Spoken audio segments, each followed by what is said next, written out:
here you think that Europeans don't do bad things.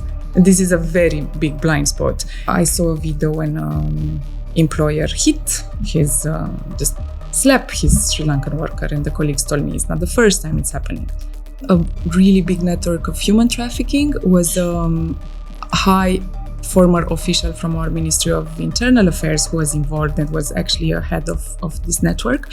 What they were doing were bringing migrants in the country through this work permit, so through this working migration system, and after they were sending them in other European countries. Sexual abuses are happening very often, and it's very difficult to document it because they come with a lot of shame and a lot of stigma. Girls and boys also will not speak about this. Every day I receive a message on WhatsApp with, we work 11, 12 hours a day, our contract is 8 hours. I haven't been paid for 2 months. Our accommodation, it's horrible. Extensively. And the government is not handling almost at all. I would say almost at all.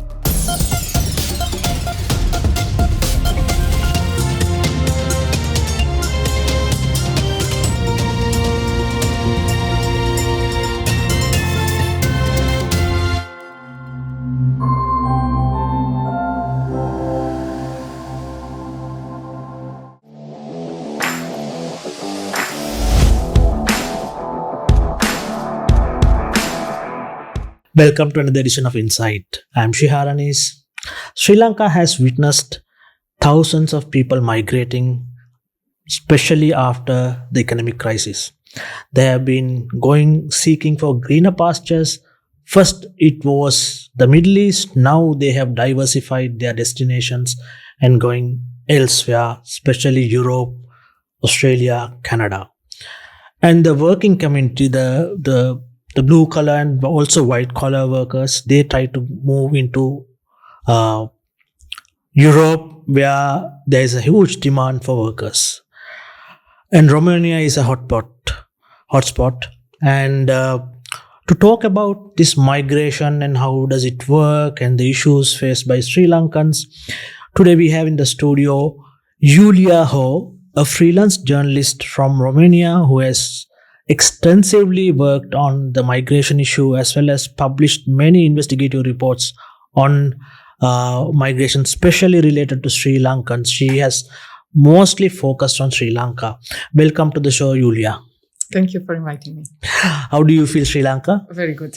Very good. It's time to go. I'll miss it. Yeah, very good. You are here on a visit, but you have done a lot of investigation while you were in Romania. Tell us something about how does this migration process work? In practice, be more specific, please. How does it work in sense of like if you take in Middle East, you have number of jobs, it's given to an agent here, and then they basically they recruit the people and send them. There are some intermediaries there, and there are some money involved in that. How does it work in Romania? Yeah, what is very specifically about Romania is that we are part of Schengen since 2007, and ever since, even before, Romanians have migrated massively to other European countries. So they say together, the first and the second generation, there are 6 million Romanians who live abroad, mostly in Europe. Inside the country, there are 21 million. So big part. This left a huge shortcut of workers in certain industries. And in 2020, our government thought, okay, we don't have factory workers, we don't have construction workers, we don't have people to work in hospitality. And they started this import, as they say, of workforce, mainly from South Asian countries. They establish what are the fields where they need workers, and as I said, construction, hospitality, delivery, and courier services. Construction. These are the main. And housekeeping would be something, maybe cleaning. There is a list. And Sri Lankans are the second most numerous of this group. Who are the first? Nepalese. Okay. It's Nepalese, Sri Lankans, and depending on the year, can be Bangladesh, India, Pakistan. But Sri Lankan Nepalese are always the most numerous. This is done through intermediary most of the times, but in Romania, up until recently, until last week, basically anyone could have done it. You could have a company, provided it's older than 1 year. You just could apply for work permits for people. Now in Sri Lanka, you do have intermediaries. You do have SLBFE, which is the institution who tries to regularize or to have an eye of this industry, the recruitment industry. And there are fees, obviously. For the moment, from what I heard, so there are standard fees on country normally, more or less, but generally they have a standard fee. At the moment, the standard fee in Sri Lanka is 5,000 euro. This would include the flight, will include the visa process, and the biggest amount goes to people who are doing the recruitment, basically the intermediaries. I heard stories that oftentimes go to employers. So this 5,000 per employee, per person. Per person. That's borne by the employer. No, this is decided normally by intermediaries. Should be. So who should pay this $5,000? The worker. The worker. Euro. 5,000 euro. It's 5,000 a bit euro. Higher the amount. Okay. This is relatively small compared to other fees that are required in Italy, France, or other European country, Australia. I think you know better than me, they're much higher. So compared to other places, this is relatively low. They have increased after 2004 when Romania became part of Schengen, obviously, because it became more attractive. Schengen means free movement. People can travel just with the passport and the residency card. So obviously the value of Romania increased, the recruiters and people could increase the taxes. It's also smaller than in other countries. I don't have information about Nepal, but from Bangladesh, I know the whole cost can reach up to 10,000 euro in Bangladesh. I think this would include the fact that they don't have Romanian embassy and they have to also make a trip in India to get their visa from there. But overall, it's around 10,000, so a lot. For Sri Lanka? Yeah. In Sri Lanka, it's 5,000. 5,000. Yeah. Right. Now we have heard stories, from people who have returned from Romania that some people try to use this visa to go to other countries, and some people use it to exploit this to do some other activities rather than doing a proper job. What have you found? Yes. So it's been some investigations like police and criminal institution investigation, not enough, unfortunately. But yes, they discovered, I think in 2021, a really big network of human trafficking was high former official from our Ministry of Internal Affairs who was involved and was actually a head of this network. What they were doing were bringing migrants in the country through this work permit, so through this working migration system, and after they were sending them in other European countries. So it's just a corridor. I would think Italy, Austria. I think these were the main. France, probably. Yeah, and probably this is still happening, and probably this was not the only network, but this was very mediatized. So many articles have been written. Our government took an official position. We are against this. So it was a big deal. Now, what you said that people use Romania, like people, individuals, workers use Romania as a milestone to go to another European country. Probably it is true. But I did investigate this for 1 year. And the people that I spoke to who were in Romania, but later on migrated mainly to Italy. Sri Lankans mainly go to Italy. Some of them go to France, but Italy is the main destination for outward migration. Those who left Romania for Italy was because they didn't find in Romania what they were promised. They were promised a certain salary, a certain working schedule, and what they found in Romania was completely different. One situation. Another one, they came there with legal visas, with loan. They took to pay those 5,000 euro, and in Romania they have been illegalized. Basically, just employers didn't make their contracts, didn't make their documents, or made them wrongly. That was rejected. So they got into an illegal stay for reasons out of their control, with loans and with no desire to go back home because they made a lot of efforts to get there. So what they do? they migrate to Italy. What happens to Italy, why they go to Italy, and why Italy is a very welcoming place for these people. There they know they apply for asylum. Even if they are not refugee, maybe they will not get the asylum. But Italian system is very overloaded by so many requests. You know, there are many people who come on boat, people from all over Africa that goes to Italy and request for asylum. So they have a lot of requests that will probably not manage to handle in a few years, depending on the region of Italy. But they don't deport. They don't deport. They don't deport until you have a reply. You apply for asylum. Someone has to check your request, check all the details about you, and said you received the asylum or you don't receive the asylum. The thing is, it can take up to 4 years. The last time I was speaking to someone that went from Romania to Italy, applied 4 years ago for the asylum, and they didn't have a request. During these 4 years, the Italian government gave you the right to stay and to work legally. If you are rejected, so if your request is rejected, you can appeal it. It means other years. You can stay many years there legally, waiting for your asylum request to be checked.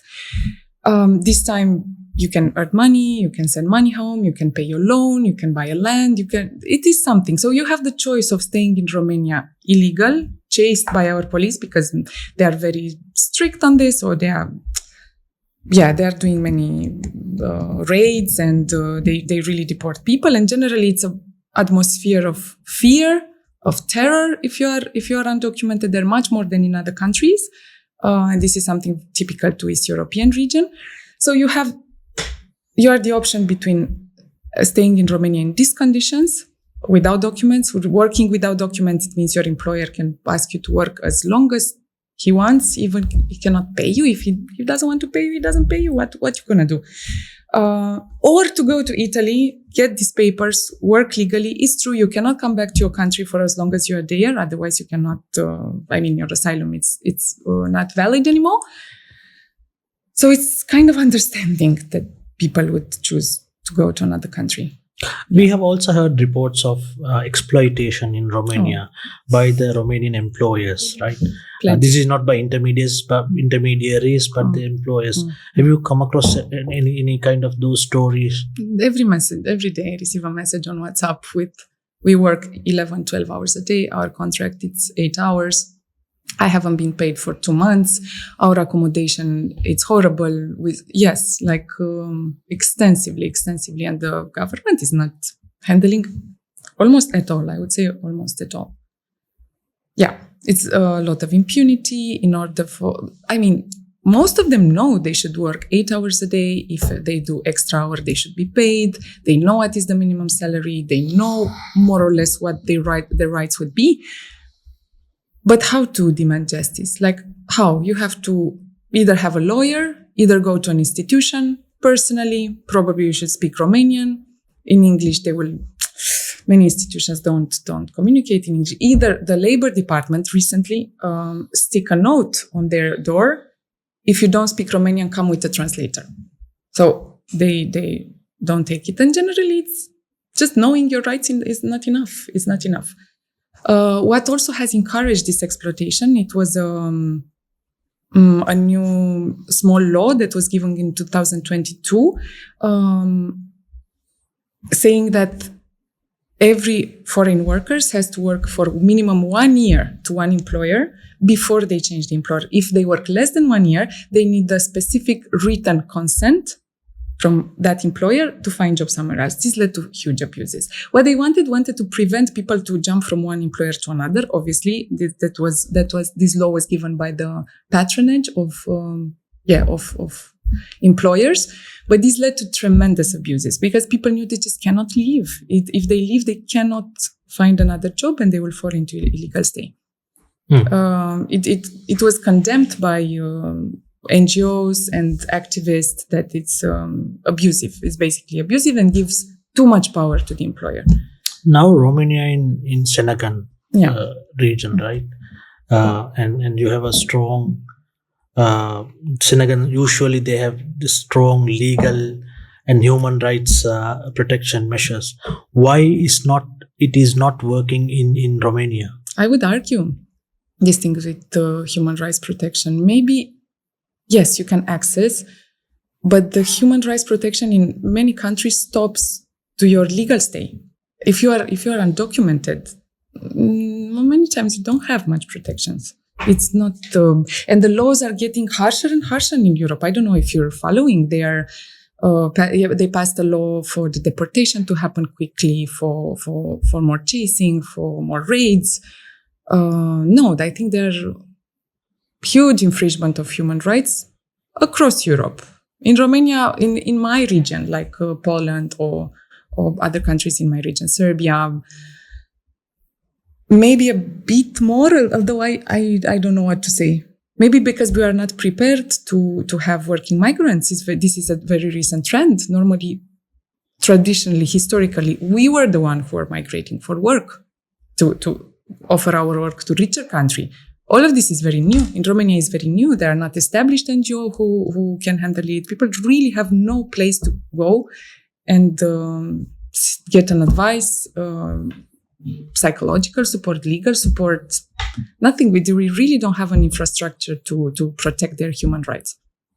What kind of work permits are available now? This is something confusing Sri Lanka, right? Sometimes they say that it's for 1 year. Sometimes they say it's for 90 days and they have to renew it or extend it.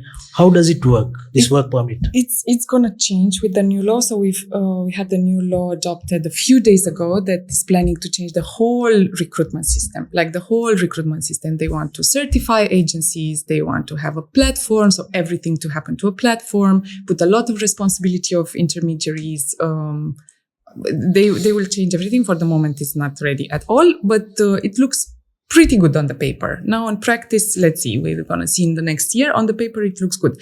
How has been working so far? So the work permit was just a document with which you go to the embassy and request the visa. It's the proof that you have an employer in Romania that wants you. You pass interviews. It's, and it's issued by our immigration office. With that work permit, you get a visa. With the visa, you enter the country. The visa obviously is limited. It can be 1 month, 3 months, 6 months. You enter the country, and from there on, your employer, the one who asks you to come, makes your work contract. This is your legal stay. Now, if you need to change employer, you need another work permit from immigration. It's the immigration who used to issue these ones after checking. They check the company. For me, they're not doing enough checkings, but it's my personal opinion. They check your company, how old it is. Have you paid your taxes? Have you had legal problems? Have you have controls? Everything goes well. And if it makes sense for you to hire a foreign worker, EG issues you your work permit, which have been very abused, but this is another topic. Yeah. What are the worst cases you have handled with regard to Sri Lankan workers in Romania? Like even now, yesterday, there was a guy who texted me because he lost his leg in a working accident. He was doing delivery, and nothing. Employer doesn't care. No insurance. They should have insurance, and they pay for insurance. The employers just don't do it. Someone should go with them, should explain them the system, should go to medical, to family doctor. Just should guide them, and nobody's doing it. There was also a report published in Romania and mentioning that our medical system, which generally is fairly solid, is not perfect, but is fairly solid. In the informatics system, they have a problem with registering them. So they replied, the Ministry of Health or another institution said that we have some errors. We don't know how to register them. And even for them to be registered, someone has to go with them or at least have a procedure. There's no procedure in place, and employers really it's not in their interest to show them how to get insurance. So this guy lost his leg. I don't know if I should mention this, was very painful because I was talking to his friend, and he lost his leg just last week or something like this, and he was asking his friend, like, bro, do you think I can find a job now without a leg? Because I have loan in Romania and I have to pay it. It's really heartbreaking. So the man lost a limb and he's thinking, how can He has loans in Romania or Sri Lanka? In Sri Lanka. Yeah. So they take loan in Sri Lanka to sponsor their coming to Romania. And he's afraid he will not be able, and probably he will not be able to find another job. And he doesn't receive any compensation. Nobody pays his loan. Probably nobody pays his flight back, even. Yeah. And there's not a lawyer to represent him in the court. Maybe he can take for compensation from the car who hit him. This is very recent, but like this are many. What are the other kind of human rights abuses against Sri Lanka taking place, especially on these workers? A lot, I would say, for women, but not only for women. I think men are passing through the same, and it was reported by one of my colleagues. Sexual abuses are happening very often, and it's very difficult to document it because they come with a lot of shame and a lot of stigma. Girls and boys also will not speak about this. It's very difficult to document this thing because people will just not talk. And I think it happens very often. So I spoke to several women who had reported attempts of abuse from their employers or colleagues or someone around the employers, relative of employers. But they reported this to me because they said no and they left. The girls who couldn't say no or who couldn't leave, I think there are small chances for them to talk to me and tell me this. And for the boys, even less. This would be one that's very difficult to document, to report, and to what is the word? Take action. Like to report it to authorities. Others mainly have to do with labor rights. So how many hours do you work? How much are you paid? Are you paid fairly? Another one, many of them told me they don't wear protection equipment for working in construction. So they, go high on a steel. They are not given proper protection. I saw a video when employer just slap his Sri Lankan worker, and the colleagues told me it's not the first time it's happening. It happened before, big power trip the employer had, and what you gonna do? This situation. I mean, the boy, I know what happened. He resigned. He went to the embassy first, seek advice, and the ambassador tried to negotiate with the employer to give him the release letter that would allow him to find another job. But which ambassador? Sri Lankan ambassador in Romania? The new Sri Lankan ambassador. Yeah. So many abuses, but many of them have to do with work. And what I talk to Sri Lankans who are closer friends, or I speak more openly with them, was saying what is really mentally killing you is that you work 12 hours and you should be paid more. And the reason that you are far away from your family is to earn money. And you should be paid. It's no problem for us to work 12 hours, 13 hours. No problem. We want to be paid for those hours. And generally they are not. Like extra time, they are not paid. What are the protection measures that the government has put in place so far? Nothing. There is not even one that I know, or maybe it would be one, but it's not efficient, and I don't know any successful case. The way for them to seek justice is through court cases. Now it's complicated because from my experience, I haven't published about this yet, but from my experience, also our lawyers don't have much experience in migration, in how to, especially when people get undocumented. Many mistakes that are happening, and many of them don't know how to handle these cases. But anyway, the only way to seek justice is through a lawyer. You go in a court case, you gather evidence, you wait 1, 2, 3 years for a case like this to happen. Maybe you don't have a job in this time.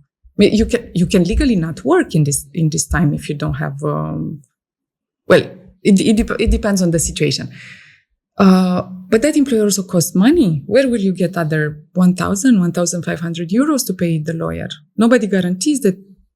You don't know the outcome, and your situation is too fragile. You don't even know if you're going to be in the country in 1 or 2 years. So this is the only way. Countries like Italy with longer tradition in migration, they have NGOs, they have dedicated lawyers who provide counseling for free. Some of them go into court case. We don't have anything like this. And also, I haven't met many lawyers who are eager to provide services for free or at a lower cost. It's very expensive, very expensive. Yeah. Given the exploitation you say, against Sri Lankan workers in Romania, how do they survive? And, how do you feel about Sri Lankan community in Romania?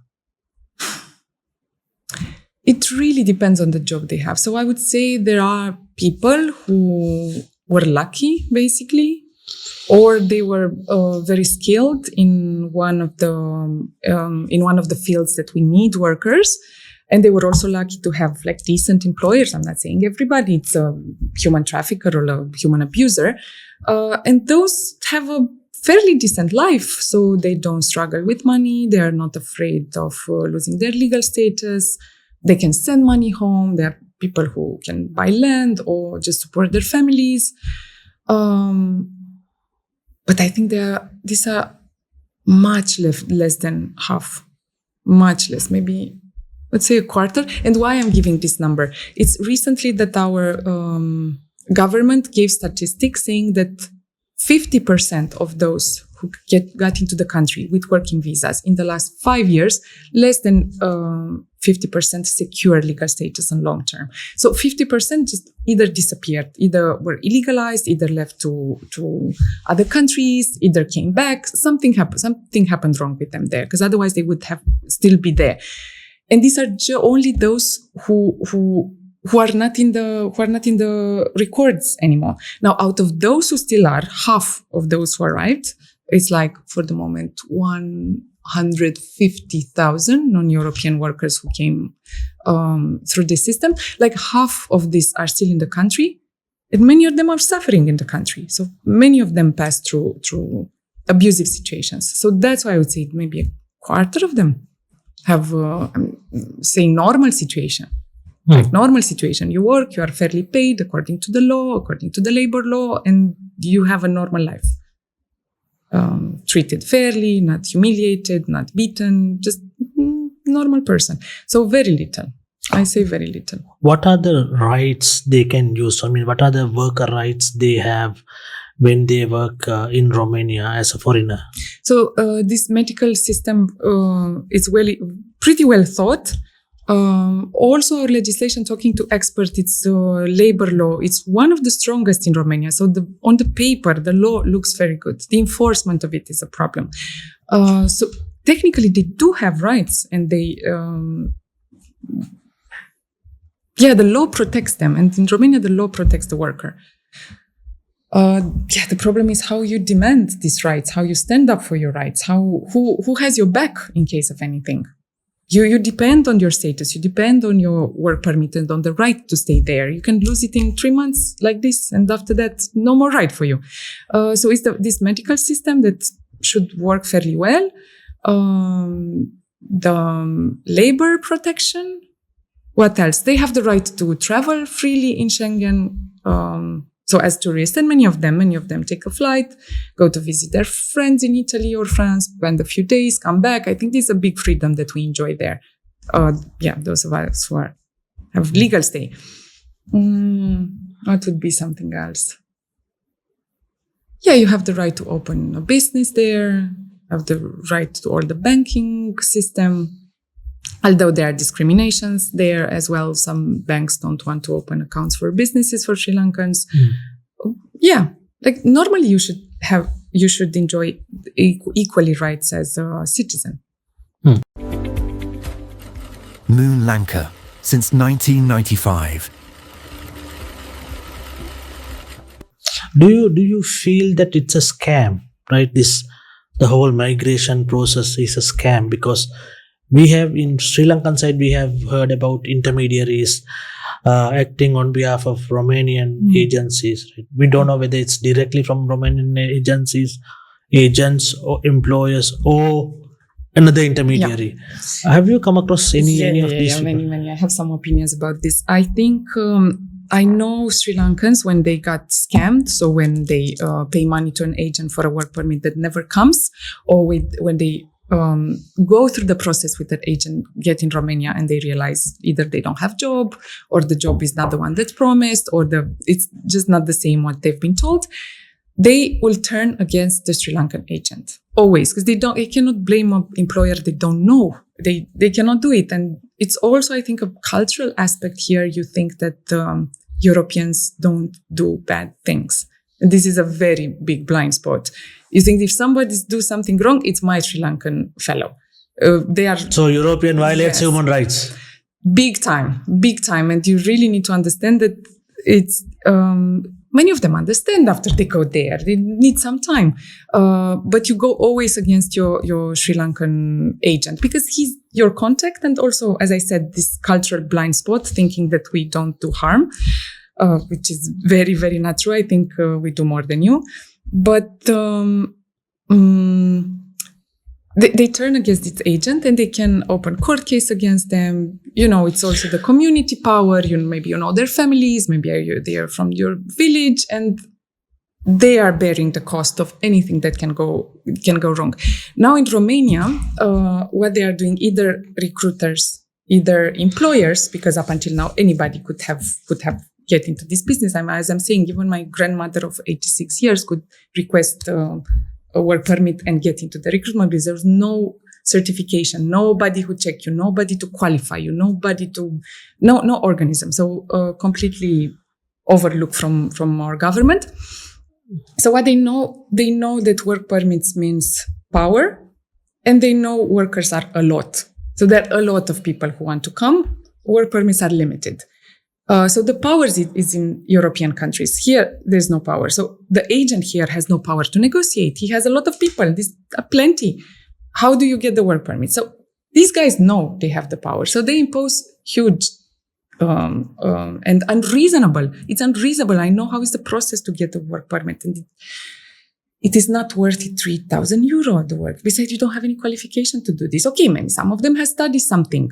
But most of them don't have any qualification. Why do you request 3,000? Because you have the power, because you can, and because people will pay, the capitalist system. Now, the thing is, I'm asking you for 3,000 euro to issue your work permit with which you'll go to the embassy. But maybe after you pay me the money, I never reply to your phone. What you gonna do? You gonna travel to Romania to open a court case against me? You need visa to travel. Maybe you don't have means to come. Maybe you open the court case, you have to wait 2-3 years. Maybe you have to travel several times in Romania. So the chances for you to open a court case against me because I defrauded you are very small. And Romanians know.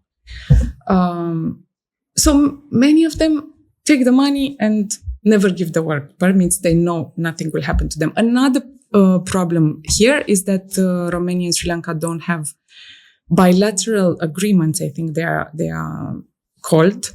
But recently, Sri Lanka foreign minister visited there. They are discussing about this, and I know it takes a long time. Mm-hmm. Maybe through a bilateral agreement, these things could be regulated.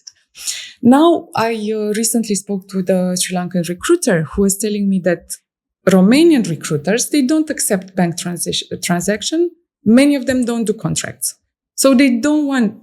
We have big taxation in Romania, and even if we would not have big taxation, they want to avoid paying taxes for this 3,000, let's say 3,000, I don't know, I'm putting a price, 3,000 euro per person. They don't want to pay 1,200 to the government. So how to avoid these taxes? What he's telling me, ask your question. No, they got into the undial system, the system through which Sri Lankans send money to their country, avoiding the bank system. So they need 3,000 from the Sri Lankan recruiter. The Sri Lankan recruiter talks to a Sri Lankan worker here, several of them, who give the money to the Romanian recruiter for the work permits, but actually it's for the family. So the Sri Lankan recruiters here pay this 3,000 to the family here.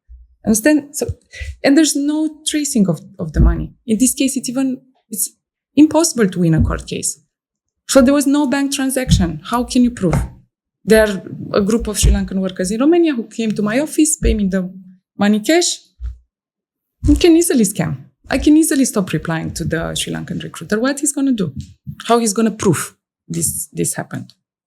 Okay, through messages, WhatsApp, but this is not a strong proof. But Julia, now since Romania in Schengen, region in the European Union, the same laws in the other countries, other developed European countries, should apply in Romania as well. No, unfortunately, no. So there are laws established by European Union, but when it's about how the member state enforce them, they are mostly recommendation. So most of them are European Union suggests not imposed. They don't have to be mandatorily implemented. Some of them are mandatorily, but most of them, because the philosophy of European Union, they also want to keep the autonomy of the states. So we are not our colonies of Brussels. So you can decide in your country. There are some that are mandatorily. But this, what we are talking about, migrations and migrants' rights, each state. But usually people like Sri Lankans always look for European Union for rights and values. But you say the otherwise. But there are differences also between member states. So Romania and Bulgaria are the poorest countries and normally, countries with problems. So Romania maybe is not the same as Germany for migrant workers. For a citizen also not. There are differences. There are different levels of development between regions and countries. We are different. There's not a monolith. The European Union is not a monolith. And I'm not saying that in Germany are not happening problems. I'm not saying, but not all the countries are the same. We don't have the same rules. We don't have the same mentalities. We don't have the same culture, the same institutions. We are different. Yeah.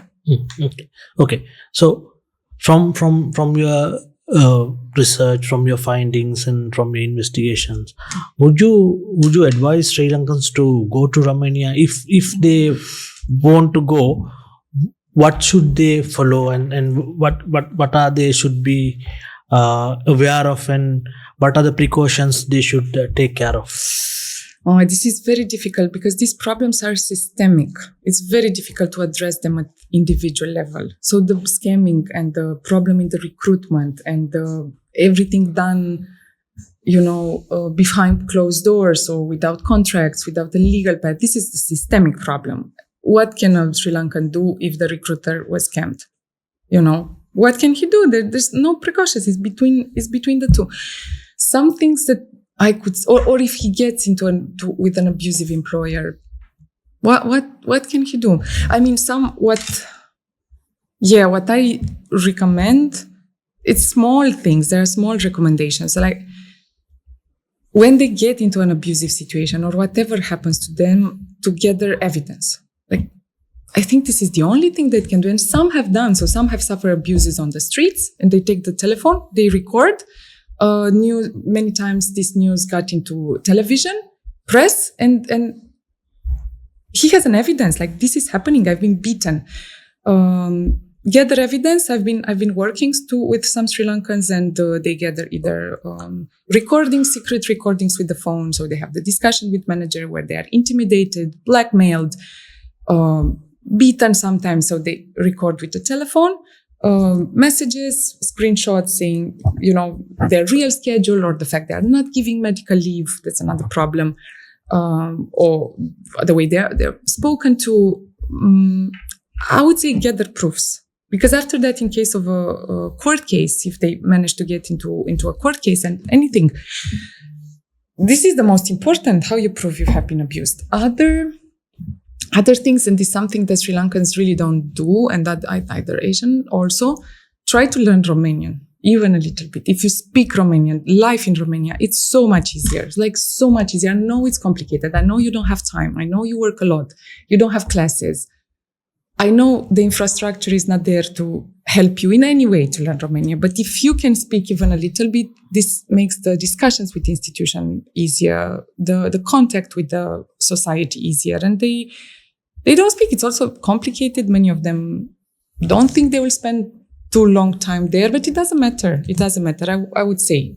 I know very few. I know some who have learned just by speaking with their colleagues, like they speak Romanian to me. They never took a class in their life. They never I don't think they had a book of something, but some people, they're very quick of learning languages.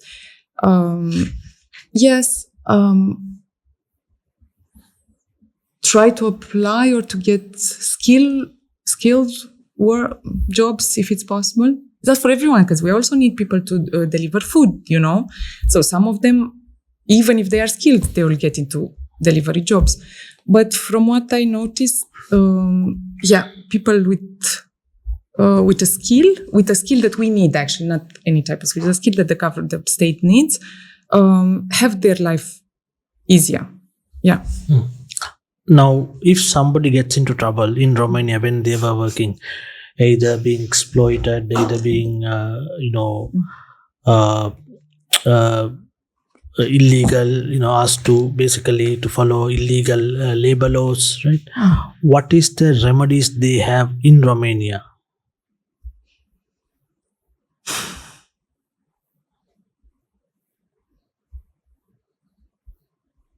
I would say they should take a lawyer, but even this is not safe. There is one NGO who provides one NGO. That NGO, it's one woman that provides, actually. It's called, I don't know if you can put it on the screen. Yeah. CRG. Can I text in Romanian? Yeah. Wait. It's based in Bucharest, unfortunately, but Centrul de Resurse Juridice.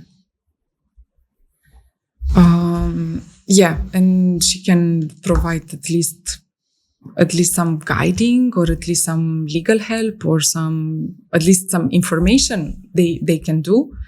But there's no formal way, as far as I know.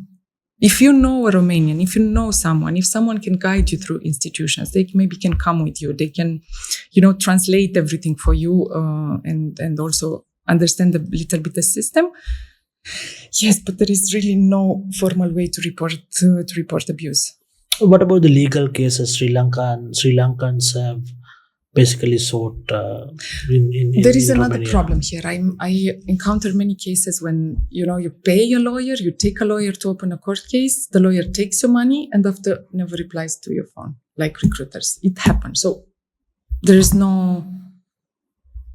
very small chances for you to know. Now, what Sri Lankans do, of course, if they have a friend who have been helped by a lawyer, they contact that lawyer. There are many lawyers who come in the story and just disappear after. I think they lose motivation, or I don't know what happens to them, because the court case takes a long time. People text every week. Hello, sir. Hello, madam. Do you have any news from? And at one point, I think they abandoned.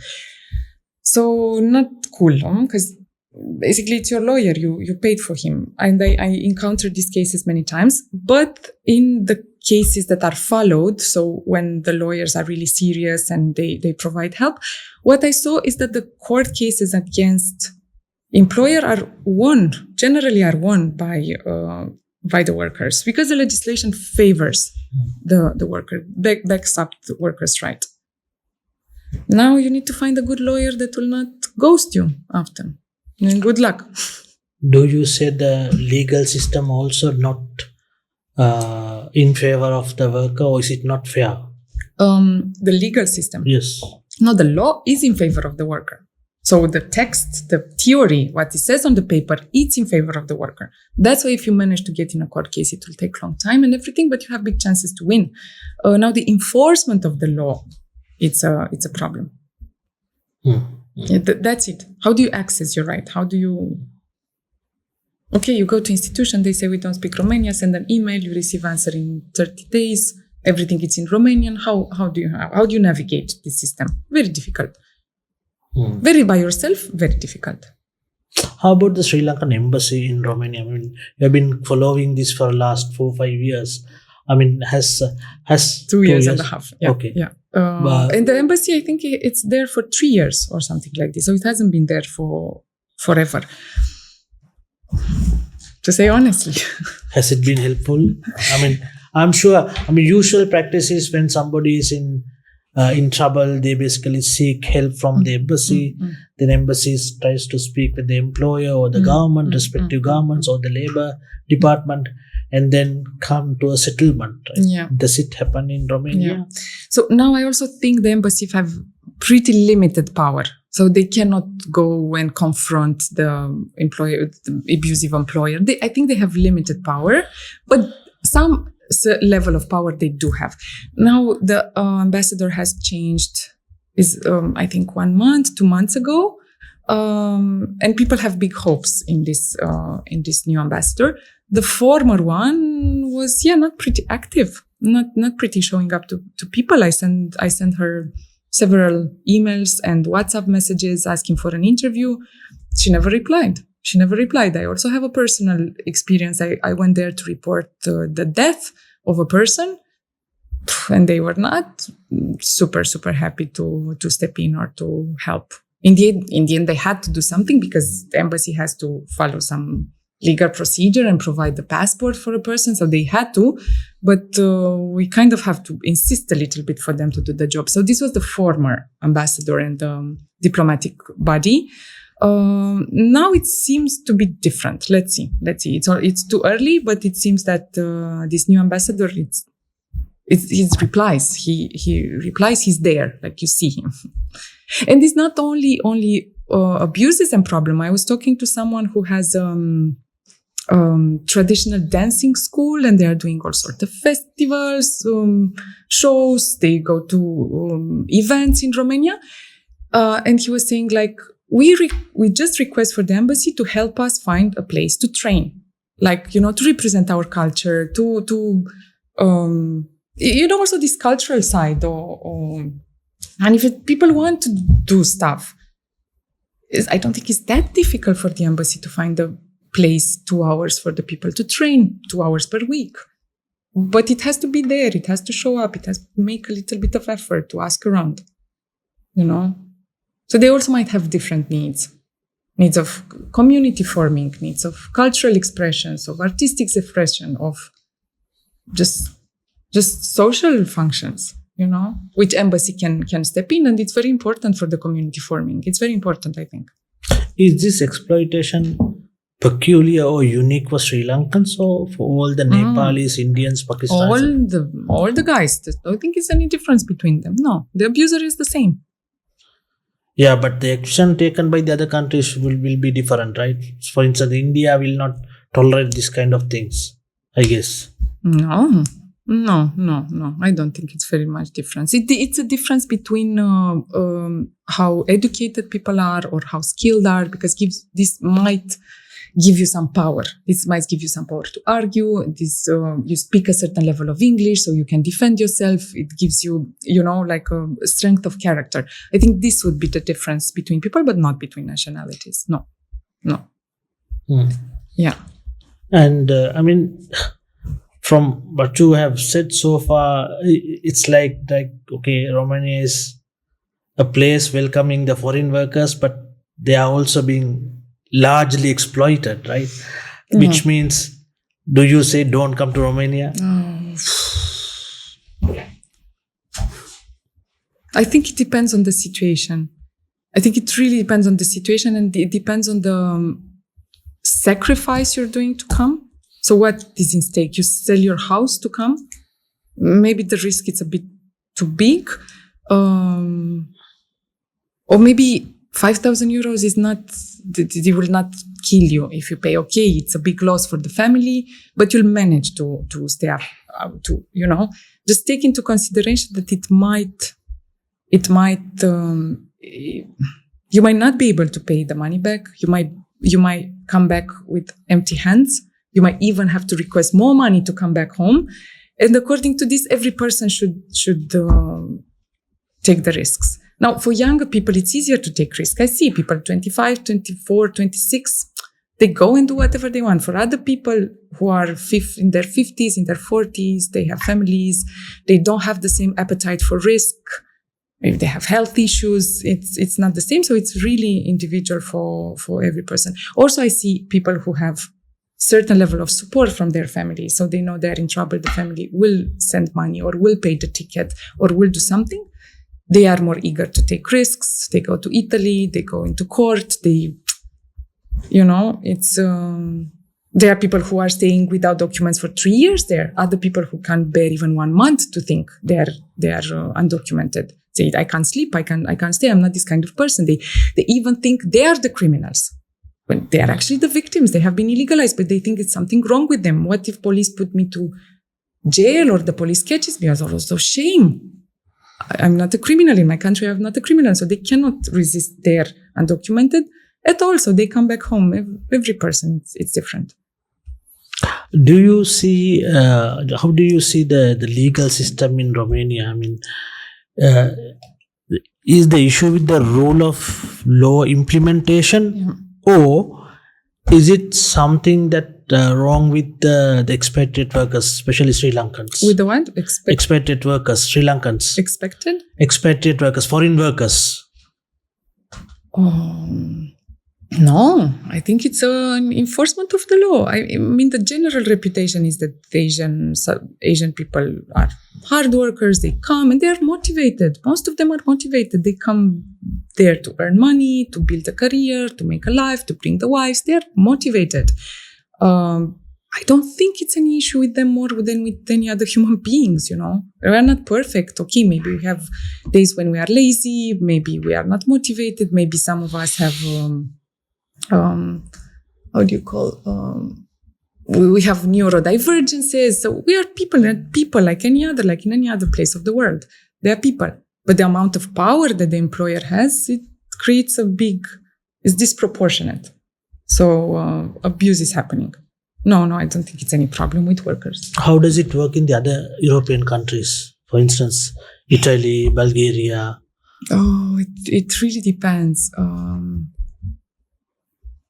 You mean in terms of what, human rights? Exploitation, or how they treat the workers? In every country there are problems, more or less. I'm not saying in every country it's the same.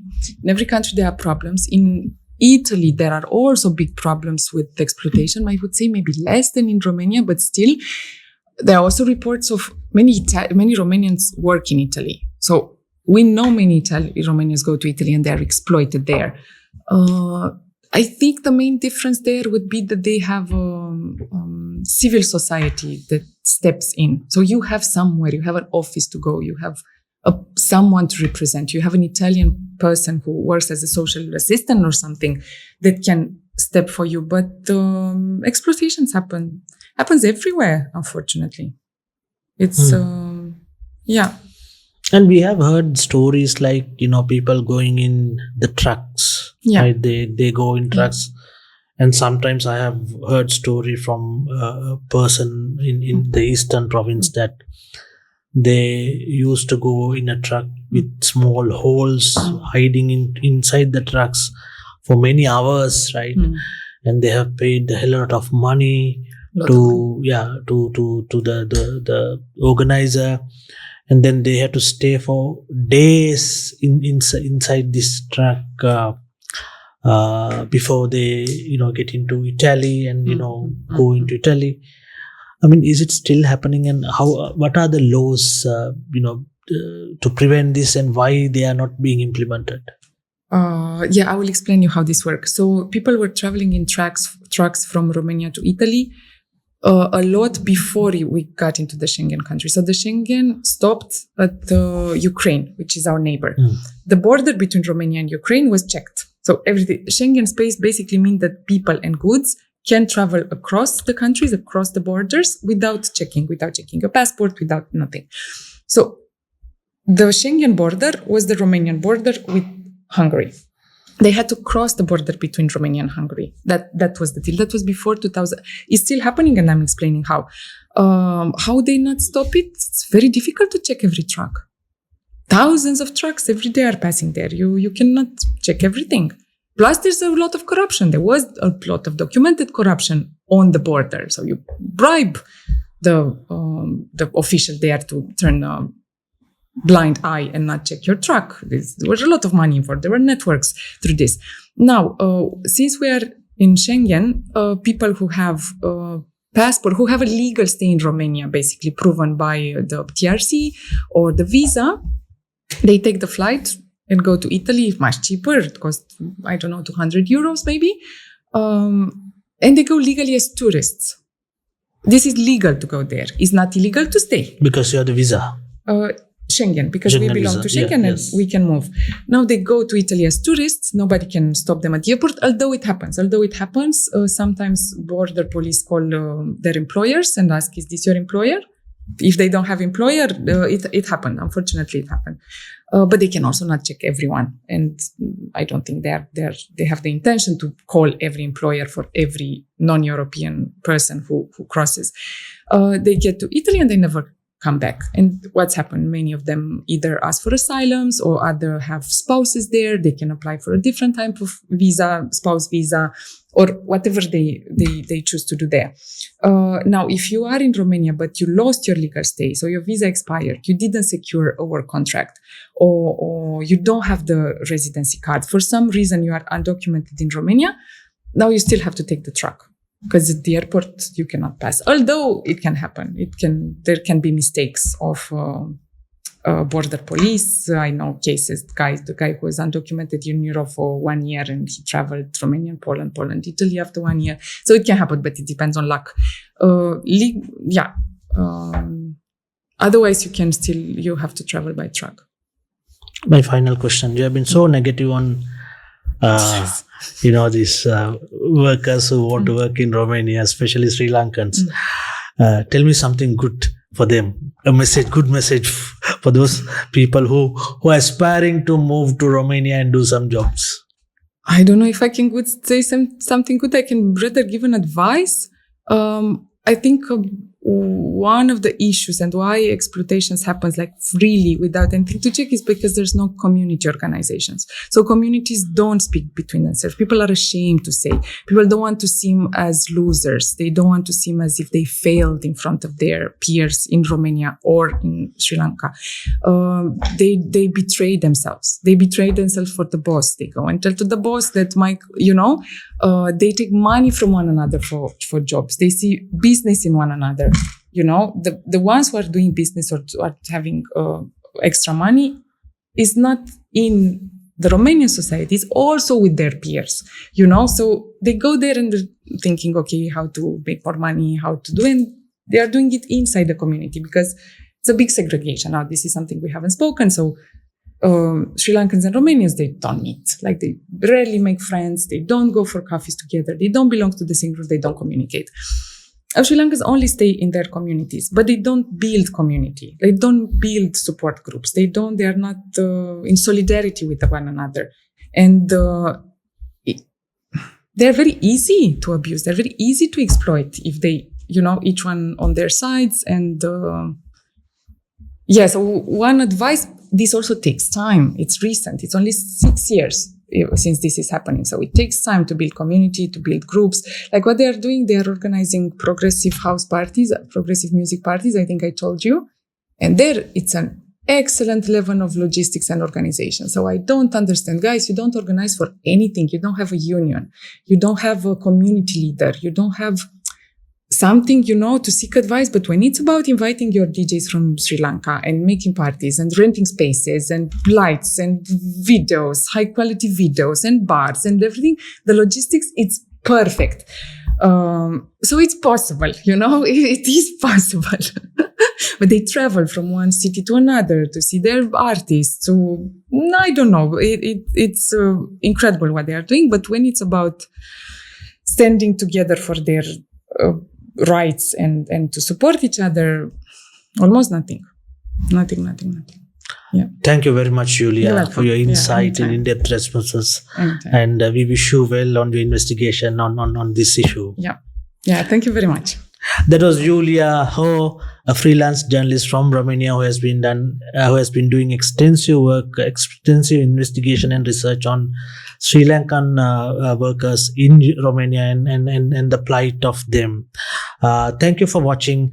Subscribe us, write to us, comment on our stories, contact us for anything you want.